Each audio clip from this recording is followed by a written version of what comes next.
bienvenue à la ressourcerie de l'écrivain. Au niveau des updates lecture, ce que je souhaiterais faire, c'est de les faire plutôt thématiques, plutôt que des updates lecture sur des livres qui sont un petit peu disparates. Parce que déjà pour vous, c'est plus facile parce que vous allez plus facilement aller sur une thématique qui vous intéresse plutôt que d'aller un petit peu zapper d'une vidéo à l'autre. Enfin bref, moi je préfère les faire de manière thématique parce que c'est la manière dont j'aime bien les écouter, les updates lecture sur d'autres chaînes YouTube. Et comme j'ai lu récemment plusieurs classiques, je voulais faire un update lecture sur des personnages féminins du 19e siècle. Donc on a trois auteurs anglaises du 19e, Jane Austen, Emily Brontë et Charlotte Brontë. Et on va avoir deux œuvres de Gustave Flaubert. C'est que du livre audio, sauf Raison et Sentiment de Jane Austen. Je vais commencer par Un cœur simple de Flaubert, qui est une nouvelle, mais que j'ai déjà lue quand j'étais, je pense, au lycée. Donc c'est une relecture que j'ai faite en livre audio. Si je retrouve la référence, je remettrai tout si vous voulez écouter. C'est assez court, hein. Je crois que c'était une lecture qui durait 1h30, un truc comme ça, 1h15, 1h30. Donc c'est vraiment, oui voilà, j'ai la fiche Babelio sous les yeux. C'est un livre qui fait seulement 93 pages. Que vous pouvez du coup trouver, comme ce sont tous des livres libres de droit, vous pouvez les trouver facilement sur internet, sur 1001 e-book, des trucs comme ça. Je vous mettrai des liens. Donc on part sur Un cœur simple. Je vous lis le résumé qui est sur Babelio. Ce sera uniquement des résumés Babelio et j'irai choper quelques citations aussi qui m'ont plu. Sachant que en livre audio, en fait, je vais moins retenir de citations que si je le lis en papier ou en numérique, ce qui est logique. Et au final, je me rends compte que j'aime beaucoup quand même la lecture numérique. Enfin bref, c'est parti pour Un cœur simple de Flaubert, qui est une grande nouvelle, une novella. L'histoire d'un cœur simple est tout bonnement le récit d'une vie obscure, celle d'une pauvre fille de campagne, dévote mais mystique, dévouée sans exaltation et tendre comme du pain frais. Elle aime successivement un homme, les enfants de sa maîtresse, un neveu, un vieillard qu'elle soigne, puis son perroquet. Quand le perroquet est mort, elle le fait empailler, et, en mourant à son tour, elle confond le perroquet avec le Saint-Esprit. Cela n'est nullement ironique comme vous le supposez, mais au contraire très sérieux et très triste. Je veux apitoyer, faire pleurer les âmes sensibles, en étant une moi-même. Gustave Flaubert. Donc c'est un résumé de l'éditeur. Je vous mettrai du coup une image de... Enfin là sous les yeux j'ai Un cœur simple avec une préface d'Albert Thibaudet. C'est chez Folio. C'est plutôt joli et ils ont fait une couverture assez... Ils ont fait une couverture très moderne en fait pour ce que c'est. Donc le personnage principal c'est Félicité. La bonne. C'est une nénette en fait qui habite en pleine campagne et ces femmes-là en fait, on n'est pas du côté de la richesse, on est au contraire du côté de la pauvreté. Donc c'est une femme qui va aller plutôt dans une vie de servitude parce que c'est comme ça, il faut bien qu'elle travaille. Elle aurait pu se marier, mais donc elle est d'un milieu social qui est défavorisé, qui est franchement défavorisé. Et de toute façon, si elle se mariait ou pas, fallait qu'elle travaille. J'aime bien le côté tendre comme du pain frais, parce que c'est vrai. On sent là, dans le résumé de Gustave Flaubert que je vous ai lu, toute la tendresse qu'il a pour le personnage qu'il a créé. Miaou. Et c'est une tendresse que j'ai vraiment eue aussi, avec ces Z-E-U, au cas où. Donc c'est une tendresse que j'ai vraiment eue comme Gustave Flaubert, donc j'en avais pas lu beaucoup, je crois que j'avais lu de lui que Un cœur simple, qui m'a laissé quand même une impression quand j'ai lu au lycée un peu de pitié en fait, de plainte envers ce personnage, parce que c'est vraiment, c'est une vie, elle part dans une vie qui n'est pas évidente, c'est une vie de labeur, c'est une vie où elle doit s'oublier par rapport aux autres, parce que déjà il y a l'histoire de l'homme qu'elle aime. Elle rencontre en fait à un bal de son village un gars qui essaye plus ou moins de la ploter dans un fourré et elle Elle le repousse. Du coup, il lui demande genre le lendemain ou 2 jours après de l'épouser et elle le repousse. Elle ne veut pas. En même temps, c'est pas des manières, hein. Et bah, comme faut bien que cette femme-là mange, bah, elle va trouver d'abord une première maîtresse où elle va s'occuper des enfants de cette maîtresse-là. Il y a un garçon et une fille. Alors on est quand même au 19e siècle, donc j'essaye de ne pas faire de spoiler, mais grosso modo, tout ce qui était médecine, c'était un petit peu... c'était assez archaïque. Donc s'il y avait une maladie, la personne avait intérêt à avoir un bon système immunitaire pour pouvoir lutter contre la maladie, parce que sinon, ben, quick, bye bye. Et donc, Félicité entre chez une dame qui a 2 enfants. Il me semble que c'est une veuve qui c'est peut-être pas la grande richesse, mais disons qu'elle a de quoi vivre. Donc, elle devient la bonne, elle s'occupe des enfants, etc. De mémoire, le gamin, on sent qu'elle les aime très fort, ces enfants. Elle aime très fort sa maîtresse qui ne le lui rend pas du tout, parce que c'est qu'une bonne, hein. Qu'est-ce qu'on en a à foutre? Et elle va s'attacher très fort également à un neveu. Alors on sent que les relations familiales de Félicité avec ses frères et sœurs, c'est pas la joie. Parce que, de mémoire, je crois que, en fait, le père, enfin les parents de ce neveu-là, poussent un petit peu le neveu dans les bras de Félicité, donc dans les bras maternels, on va dire, de Félicité, parce que comme elle travaille et qu'elle a un petit peu de maille, à l'occasion, elle lui file une petite pièce et compagnie. Donc il y a un petit peu de ça. Donc, vous voyez le côté, pas des rapports très, très sains. Et elle va s'occuper aussi d'un vieillard. Alors déjà, je ne sais pas si vous avez dans votre entourage des personnes qui sont très âgées, qui continuent à vivre chez elles avec des services qui s'occupent d'eux ou qui vivent en maison de retraite ou en EHPAD ou chez vous.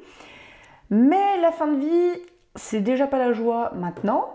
La fin de vie de personnes qui sont juste en bout de course parce que le corps à un moment est trop âgé et arrête, enfin il fonctionne de moins en moins bien et que ça décline.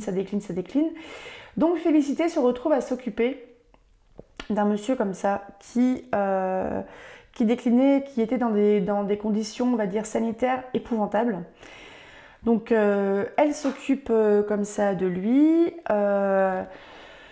Elle récupère un perroquet aussi. Alors le perroquet, elle l'aimait, mais d'une folie. C'était son chouchou, c'était son doudou, ce perroquet.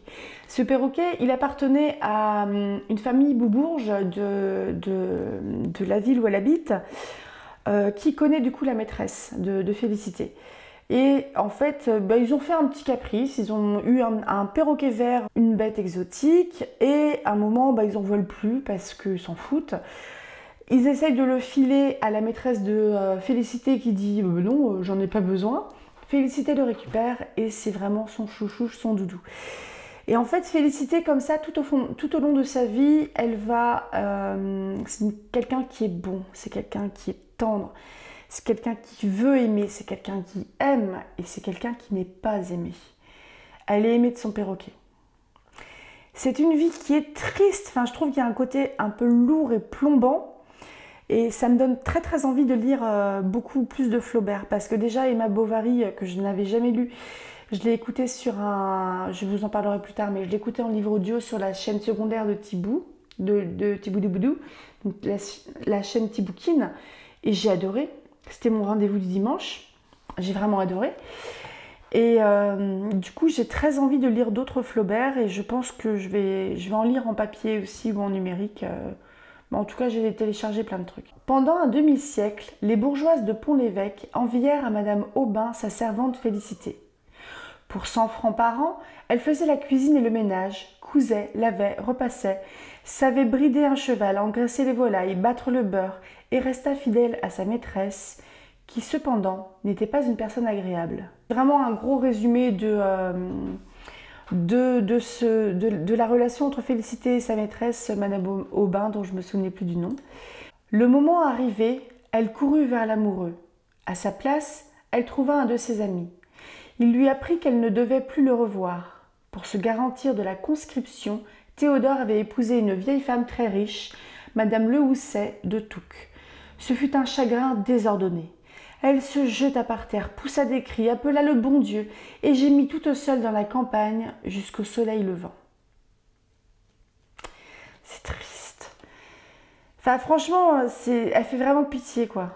Enfin, on ne peut pas ne pas être en empathie avec Félicité, qui est en fait tellement enfermée dans sa condition de servante. Elle ne peut pas avoir un autre destin que celui de servir. Elle s'oublie complètement. Je crois que la seule décision qu'elle va prendre de sa vie qui sera waouh, c'est ce fameux perroquet, l'adoption de ce perroquet. Et par rapport au côté très pieux de Félicité, elle croyait voir le paradis, le déluge, la tour de Babel, des villes toutes en flammes, des peuples qui mouraient, des idoles renversées. Et elle garda de cet éblouissement le respect du Très-Haut et la crainte de sa colère. Alors, je sais qu'à un moment, mais c'est sur la fin de sa vie qu'elle hallucine et elle prend son perroquet pour le Saint-Esprit. Alors, soit elle découvre la mer et elle a un espèce de choc en fait en voyant ce paysage-là, soit c'est un truc qu'elle a vécu quand on lui lit la Bible par exemple, ou quand elle a fait une messe. Je me souviens plus exactement. Une description de Félicité. Son visage était maigre et sa voix aiguë. À 25 ans, on lui en donnait 40. Dès la cinquantaine, elle ne marque plus aucun âge. Et toujours silencieuse, la taille droite et les gestes mesurés, semblait une femme en bois fonctionnant d'une manière automatique. Mais un infini de passion peut tenir dans une minute, comme une foule dans un petit espace. L'écriture de Flaubert est tellement belle, mais vraiment, oh, je crois que je vais tout lire de lui. Elle avait eu, comme une autre, son histoire d'amour. Vous voyez, elle est tellement... elle est banale en fait, on la rend banale. Sa vie est banale, elle ne peut pas sortir de tout ça, de cette condition. Un moment émouvant entre la maîtresse et la servante. Les yeux se fixèrent l'une sur l'autre, s'emplirent de larmes. Enfin, la maîtresse ouvrit ses bras, la servante s'y jeta, et elles s'étreignirent, satisfaisant leur douleur dans un baiser qui les égalisait. Bon allez, je vais m'arrêter là parce que c'est un livre qui est très très court. Donc si vous l'avez déjà lu, est-ce que ça va vous donner envie d'y retourner ?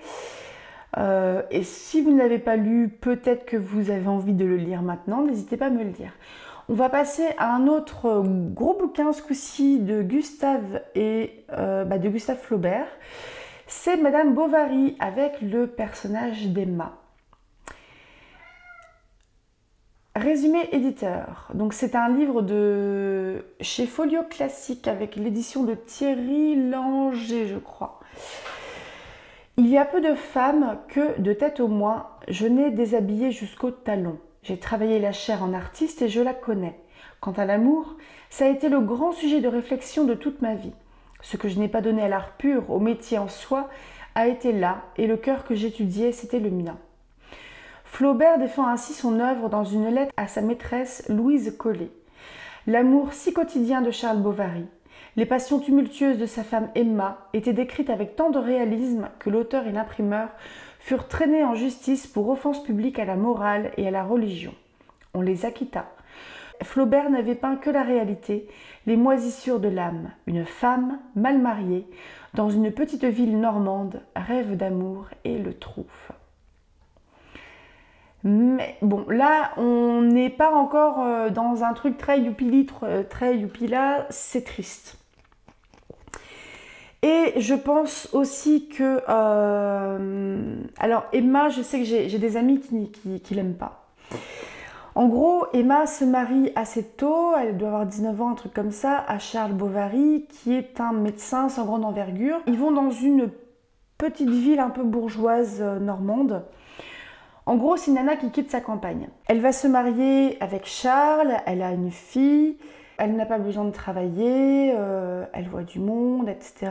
Et assez rapidement, en fait, Même si l'attachement de Charles pour Emma est vraiment sincère et qu'on sent qu'il y a... Charles, c'est pas un passionné, hein. Charles, c'est un maladroit. Charles, il ne sait pas dire ce qu'il aime, il ne sait pas dire ce qu'il pense, ce qu'il ressent.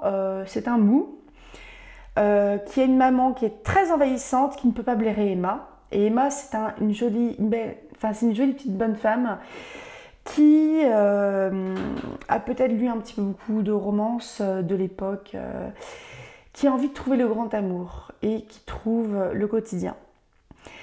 C'est assez triste. Je sais qu'il y a beaucoup de personnes qui n'aiment pas Emma Bovary, sans doute à raison, mais enfin moi je l'aime bien, mais pauvre Emma. Mais pauvre Emma et pauvre Charles aussi. Dans cet univers, il y a un personnage qui est très important, c'est Monsieur Homais qui est le pharmacien. Alors Monsieur Homais, c'est un gars qui se la raconte, qui sait bien parler, c'est le gars qui va afficher ses diplômes, qui va afficher les articles qu'il écrit, c'est un gars qui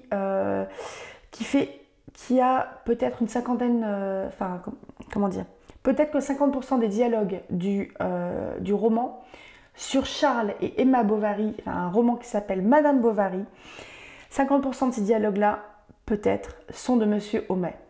Homais, il a un melon comme as.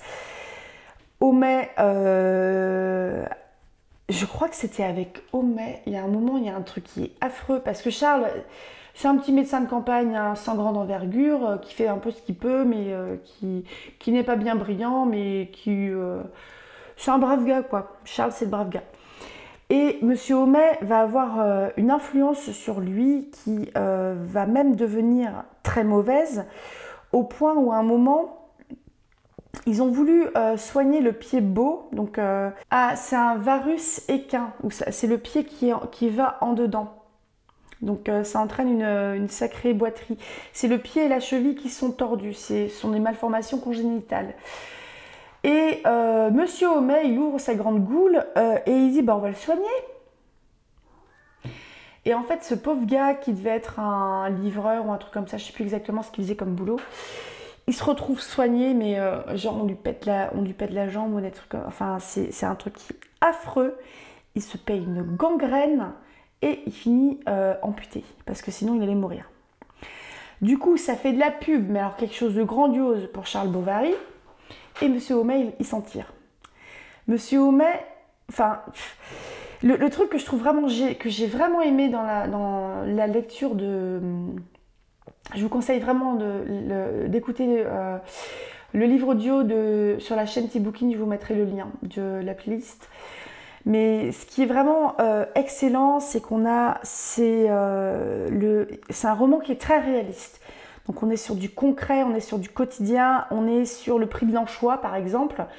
Et au milieu de tout ça, il y a Emma qui rêve de la passion, qui rêve qu'on lui offre des fleurs, qu'on lui dise qu'elle est belle, qu'on l'embrasse, qu'on la câline, qu'on la cajole, qu'on l'écoute, qui a un côté elle a un côté très superficiel, Emma. Elle a envie de rêver et son quotidien ne la fait pas rêver. Et elle va tomber amoureuse plusieurs fois. Donc elle va tomber amoureuse de Charles, mais ça va vite s'éventer. Elle va tomber amoureuse d'autres personnes, enfin d'autres hommes. Ça va mal finir, généralement. Et elle est à ce point passionnelle que c'est une nana qui va se rendre malade.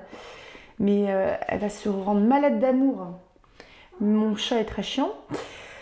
Et enfin...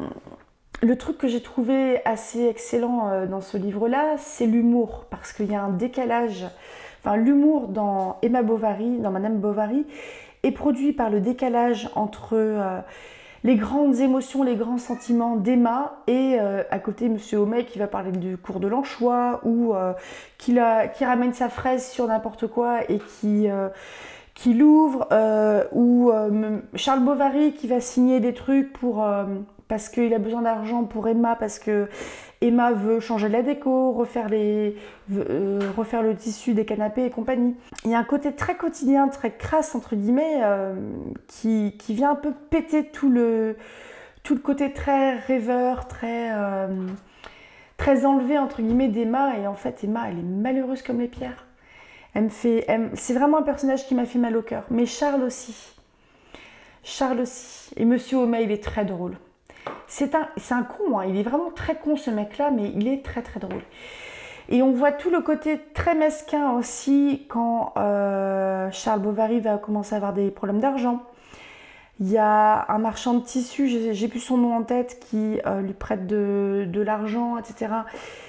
Et en fait, ils sont tous un peu autour des Bovary comme des vautours qui attendent qui creusent en fait la dette et tout ça, mais parce qu'ils se foutent vraiment dans la merde. Et c'est... Enfin, c'est un très très beau livre. Franchement, j'ai vraiment aimé ce personnage-là. Et en fait, Emma, je crois que c'est une fille de paysan et elle rêvait à quelque chose de grand, puis elle s'est pris la réalité en pleine tronche. C'est triste, c'est vraiment super triste.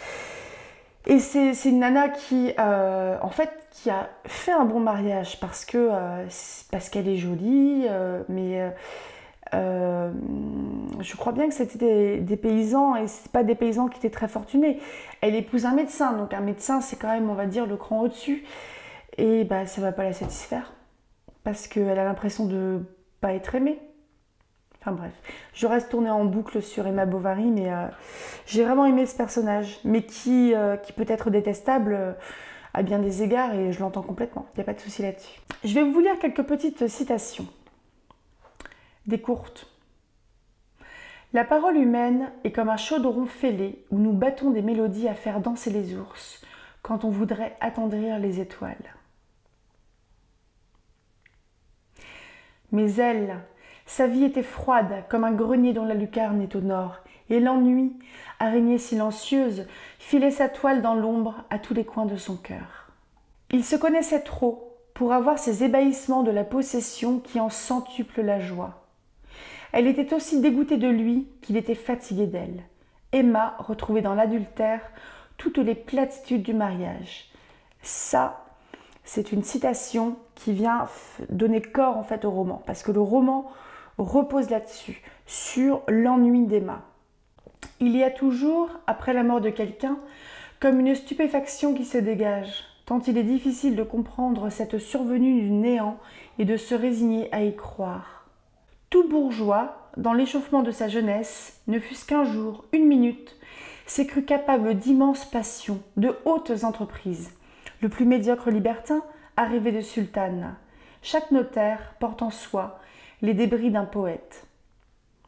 C'est quand même super beau. Allez, on va passer à d'autres livres étonnamment tristes. Non, mais je vais finir sur Raison et sensibilité qui est quand même plus joyeuse. Alors, on passe à Jane Eyre de Charlotte Brontë que j'ai aussi écouté en livre audio et je retrouverai... Donc là, je vous mettrai une couverture sympathique. Résumé éditeur. Orpheline, Jane Eyre est recueillie à contre-cœur par une tante qui la traite durement et dont les enfants rudoient leur cousine. Placée ensuite en pension, elle y reste jusqu'à l'âge de 18 ans. Elle devient alors gouvernante pour le noble monsieur Rochester, dont elle tombe bientôt amoureuse, mais les obstacles seront nombreux. Jane Eyre, c'est Charlotte Brontë elle-même, dont l'œuvre, unique dans la production féminine de son époque, bouleverse encore, après plus d'un siècle, les lecteurs du monde entier. Ce roman autobiographique est aussi son chef-d'œuvre, avec une vérité, une intensité d'expression jamais égalée peut-être. Elle y retrace la vie d'une pauvre gouvernante, aimée du père de son élève, le rude Rochester, dont l'existence s'entoure de tragique et de mystère.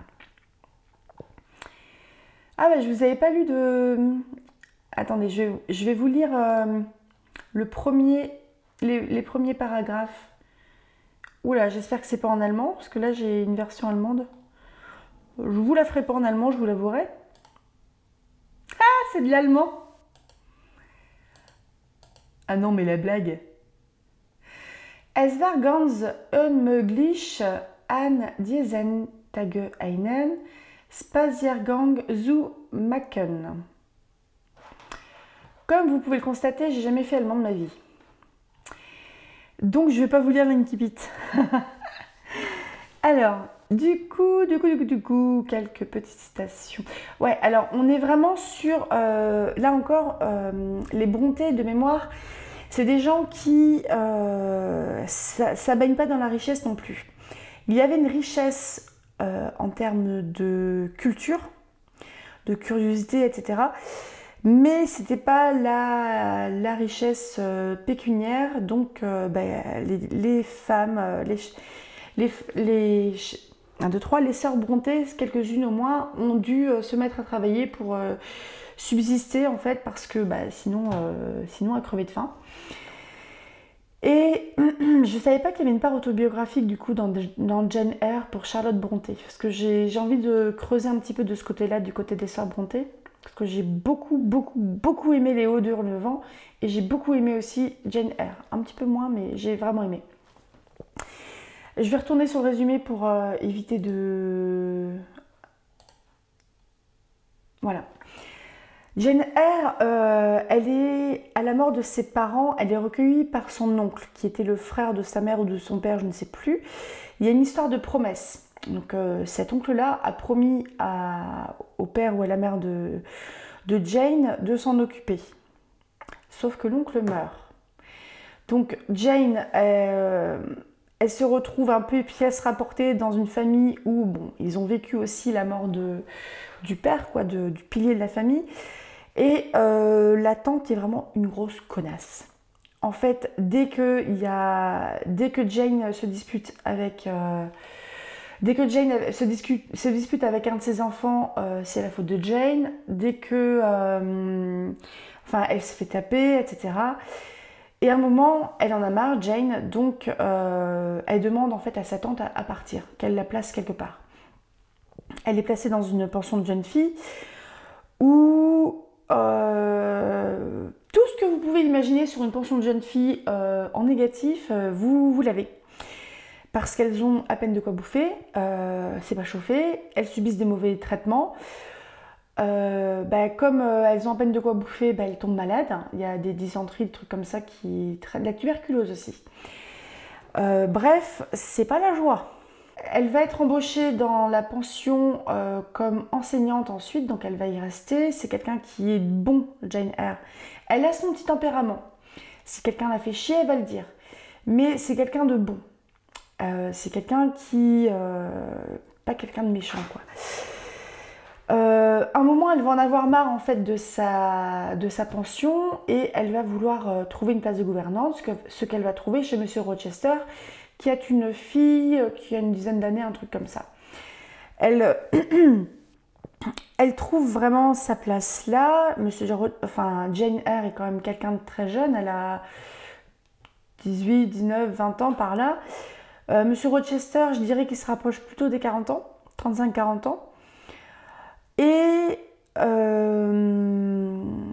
en fait, il va la trouver intéressante.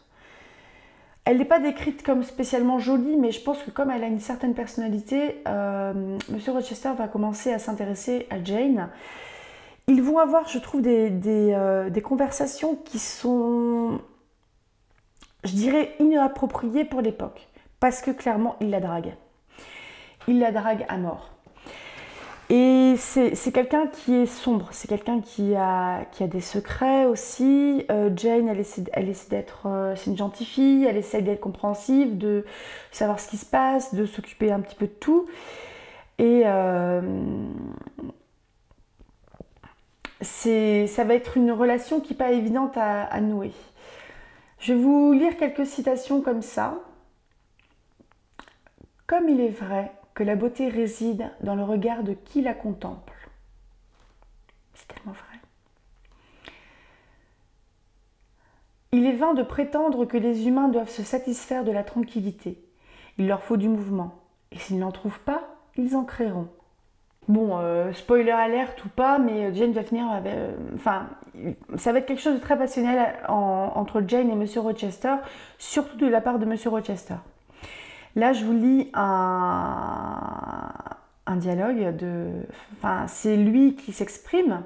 « Jamais, dit-il en grinçant des dents, jamais il n'y eut créature plus fragile et indomptable. Ce n'est qu'un roseau dans ma main. et il me secoua de toute la force de ses bras.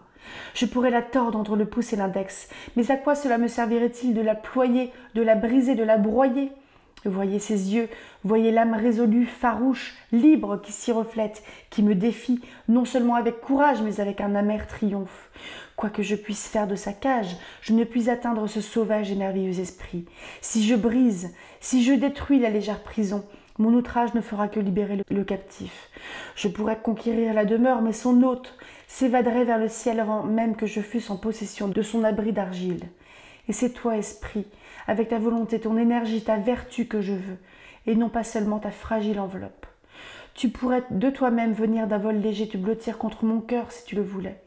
Saisi malgré toi, tu échapperais à mes embrassements, tu t'évanouirais, telle une essence, avant que je n'aie respiré ton parfum.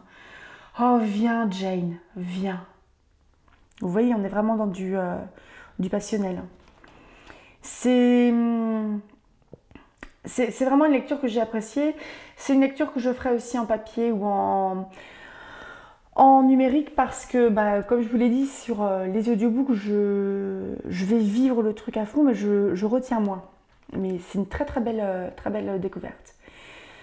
On passe certainement au livre le plus fun de ma sélection avec Les Hauts de Hurlevent de Émilie Brontë. Il me semble que c'est le seul livre d'Émilie Brontë qui est un petit peu décédé avant. Lorsque M. Earnshaw ramène d'un voyage un enfant abandonné, Heathcliff, les réactions de ses enfants évoquent les orages qui s'abattent sur le domaine des Hauts de Hurlevent. Le fils Hindley n'accepte pas cet enfant sombre et lui fait vivre un enfer. La fille, Catherine, se lie très vite à lui, d'un amour insaisissable et fusionnel. Tous trois grandissent dans cet amas de sentiments aussi forts qu'opposés.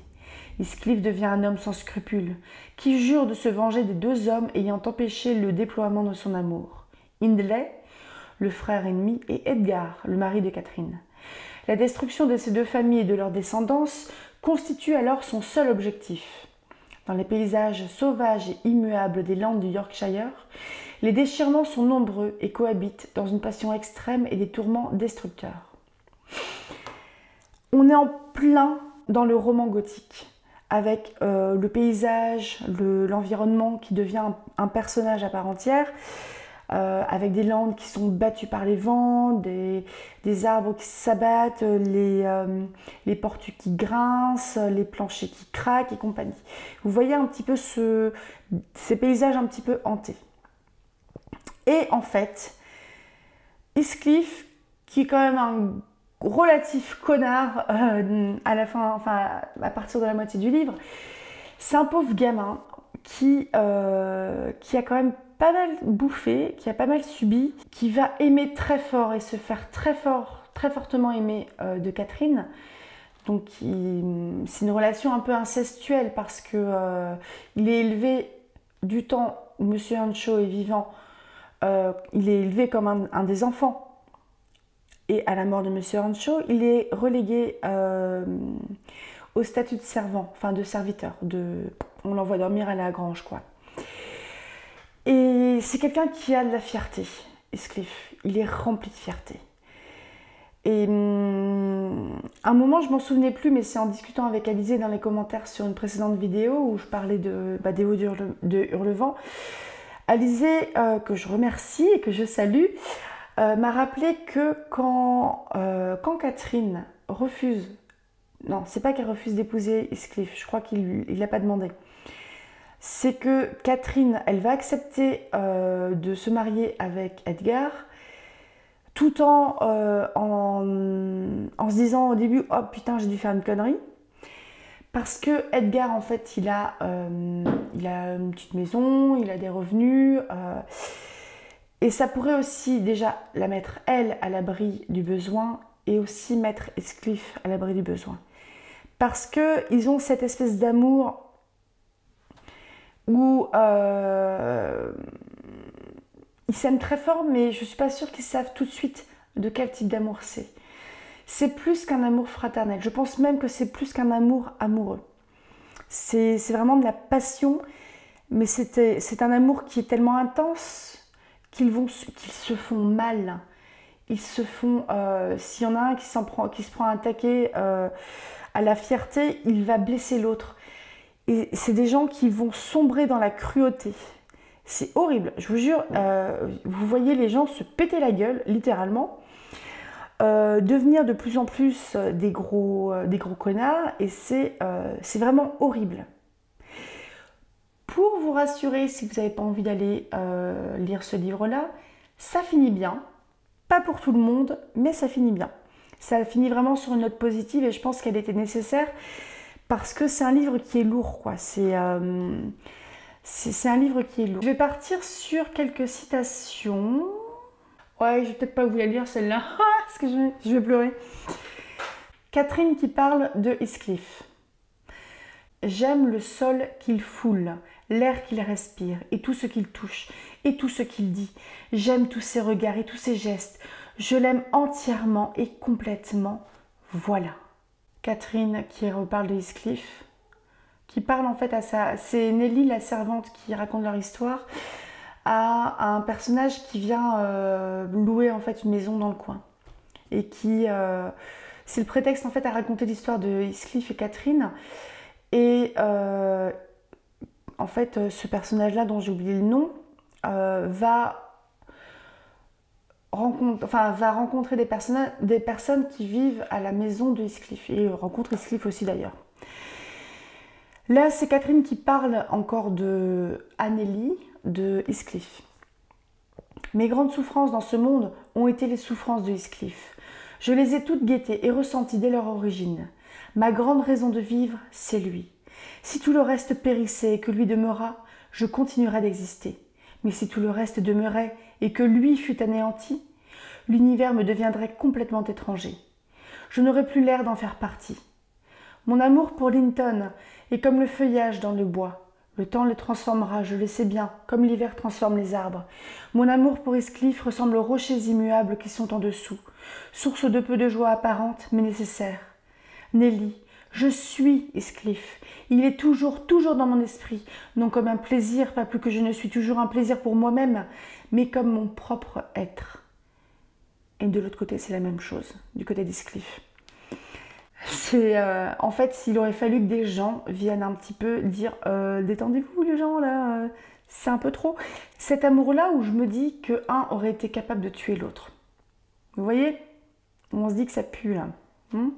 Je ne lui dis jamais mon amour en paroles. Pourtant, si le regard ont un langage, le plus simple d'esprit aurait pu deviner que j'étais amoureux fou. Les gens orgueilleux se forgent à eux-mêmes de pénibles tourments. Oula, j'ai plus que 8% de batterie, donc je vais passer très rapidement à Raison et sensibilité de Jane Austen, qui finit également bien. Donc, je vous mettrai en lien, en barre d'infos, la lecture que j'en fais tous les dimanches. Ça va pas tarder à finir, là. Et je démarre du coup sur le résumé éditeur. Injustement privés de leur héritage, Elinor et Marianne Dashwood sont contraintes de quitter le Sussex pour le Devonshire, où elles sont rapidement acceptées par la bourgeoisie locale étriquée et à l'hypocrisie feutrée. L'aînée, Elinor, a dû renoncer à un amour qui semblait partagé, tandis que Marianne s'éprend bien vite du séduisant Willoughby. Si Elinor, qui représente la raison, dissimule ses peines de cœur, sa cadette étale son bonheur au grand jour, incapable de masquer ses sentiments, jusqu'au jour où Willoughby disparaît.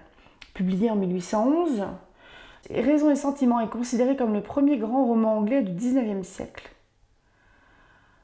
Ça a inspiré Henry James, Virginia Woolf, Catherine Mansfield. Je ne vais pas spoiler parce que je ne vais pas spoiler ce que je suis en train de lire, hein.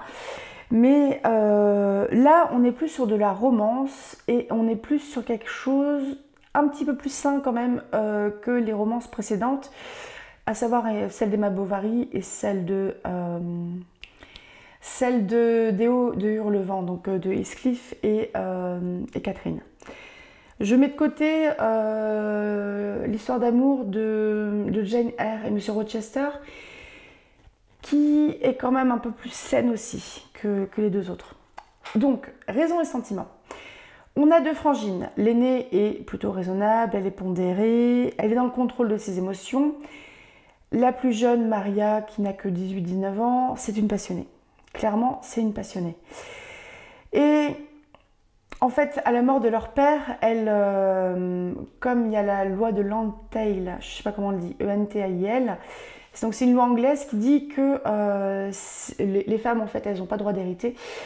Et elles doivent se retrouver sous la coupe, en fait, du frère aîné, donc qui est le demi-frère des deux filles, enfin des trois filles, ce qui a Emma aussi qui est plus jeune, qui doit s'occuper d'elles et pourvoir à leurs besoins. Sauf qu'il n'a pas envie. Donc, elle se retrouve à devoir déménager et même changer de comté. Et changer de comté à l'époque, c'était un peu aller au bout du monde. Et elle se retrouve en fait dans un lieu où, qui est complètement inconnu. Elles ont perdu leur père avec qui elles vivaient, donc c'est un peu chaud patate quoi. Et Maria va tomber amoureuse très fort de Willoughby. Elinor va tomber amoureuse de manière pondérée et mesurée d'Edgar. Il va y avoir après plusieurs autres personnages, c'est un monde qui est très touffu. Elles vont être hébergées un moment chez Madame Jennings, qui est une parente du mec qui leur loue le cottage où elles finissent par habiter dans le Devonshire. Et elles vont aller un petit peu en soirée, compagnie. Ça fait un petit peu une ambiance Bridgerton, mais en moins friquée. C'est beaucoup de pia-pia là-dedans. C'est-à-dire que tout l'entourage, en fait, est tout le temps en train de... Tout le monde est constamment en train de commenter tout ce qui se passe autour.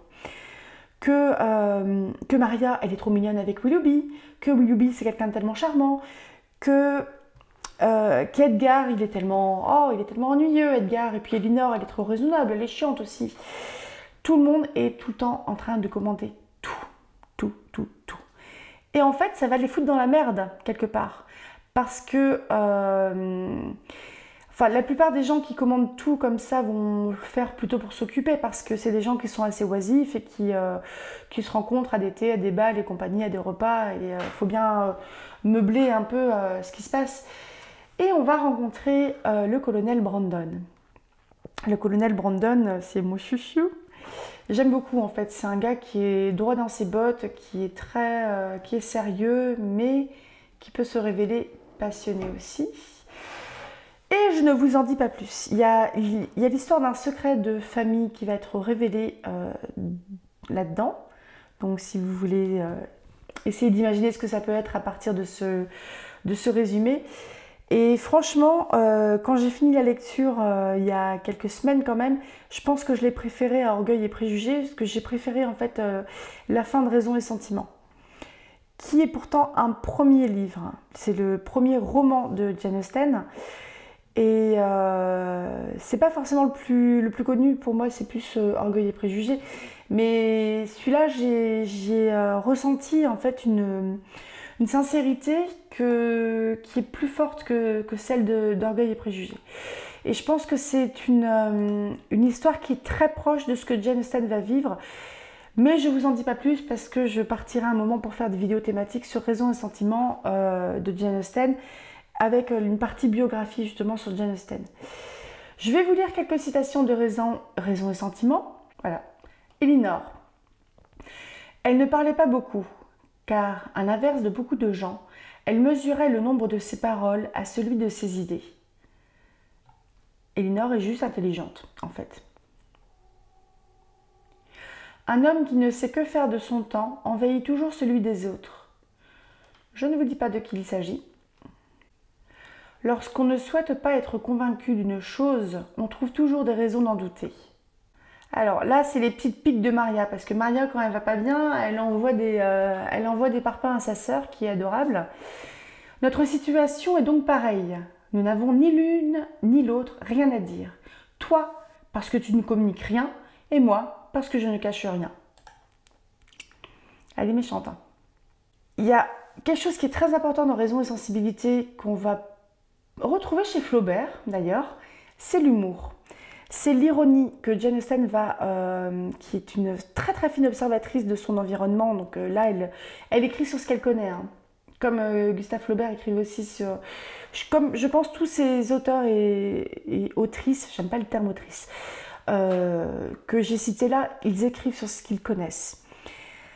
Donc là, je fais une petite citation de Général. Dans toute visite, On devrait toujours amener un enfant pour fournir un sujet de conversation. Le côté un peu drama queen de Maria. Oh, comme il est facile pour ceux qui n'ont aucune peine personnelle de parler d'effort et de courage. Pour moi, c'est Maria, ça. Ah oui, moi je dis Maria parce que dans la version que je lis, qui est la toute première traduction d'Isabelle de Montolieu, donc c'est une traduction de 1815, sachant que Raison et Sentiment a été publié en 1811, moi je lis Raison et Sensibilité ou Les deux manières d'aimer, donc traduction de 1815, c'est Maria. Dans les traductions ultérieures, c'est Marianne. Comme une bonne moitié du monde, Marianne, avec de grands talents et d'excellentes dispositions, n'était ni raisonnable ni tolérante. Elle attendait des autres qu'elles eussent les mêmes opinions et les mêmes sentiments qu'elle-même et jugeait de leur façon d'agir par l'effet immédiat produit sur elle. En résumé, en fait, on a différents parcours de femmes là-dedans et c'est vraiment des femmes qui sont obligées de faire avec ce qu'on leur donne à leur époque. On a des femmes qui vont devenir servantes, des femmes qui vont devenir gouvernantes, des femmes qui vont faire de bons mariages mais qui vont finir ruinées. On a des femmes qui, comme elles ne peuvent pas hériter, sont obligées de déménager de l'endroit où elles ont vécu toute leur vie parce qu'elles n'ont aucun droit sur ces terres, aucun droit sur une fortune, elles ne sont rien. Les femmes du 19e siècle ne sont rien sans l'homme. J'aimerais du coup, si vous avez des idées de livres du 19e siècle, parce que c'est vraiment une période que j'aime bien, où on a des femmes un peu à la Jane Eyre qui vont de l'avant, qui y vont, quoi. N'hésitez pas à me le dire parce que ça m'intéresserait vraiment de lire des histoires sur des femmes qui vont un petit peu plus dépasser le statut qu'on leur réserve, enfin la toute petite case qu'on leur destine. Parce que Jane Eyre, je trouve qu'on est en plein là-dedans. Jane Eyre, c'est un super personnage de femme forte. Le truc que j'ai beaucoup aimé dans Raison et Sensibilité, c'est la sororité, ce qui est un terme qui est très très à la mode, mais c'est vraiment la relation entre les deux frangines et les personnes gentilles qu'il y a autour d'elle aussi. Il y a vraiment beaucoup de bonté dans Raison et Sensibilité. Il y a beaucoup de mesquinerie aussi. Ouais, moi je pense que je continuerai à lire des livres de cette période-là. J'aimerais lire aussi des livres de femmes de langue française, parce que là j'ai lu trois autrices anglaises. Mais puis je pense que je continuerai sur Flaubert aussi, ce que j'ai vraiment aimé. Je vous ferai pas forcément souvent des thématiques sur des livres classiques parce que c'est pas forcément ce qui intéresse le plus. Mais moi j'aime bien, donc je le fais et puis de toute façon je le ferai. Donc voilà. Alors n'hésitez pas à me dire si vous avez déjà lu un de ces livres-là ou un livre d'un autre livre d'un auteur que j'ai cité, ou si ça vous fait penser à des adaptations aussi, pourquoi pas. Parce que j'avais commencé à lire, à regarder quelques adaptations. Je pense que je vais essayer de me les choper, les adaptations. N'hésitez pas à me dire si ça vous donne envie de lire ou de relire ces livres-là. Et il est très très tard, moi je vais m'arrêter là. Je vous souhaite une bonne soirée et rêvez tout grand de femmes fortes qui essayent de dépasser leurs conditions. À tout bientôt!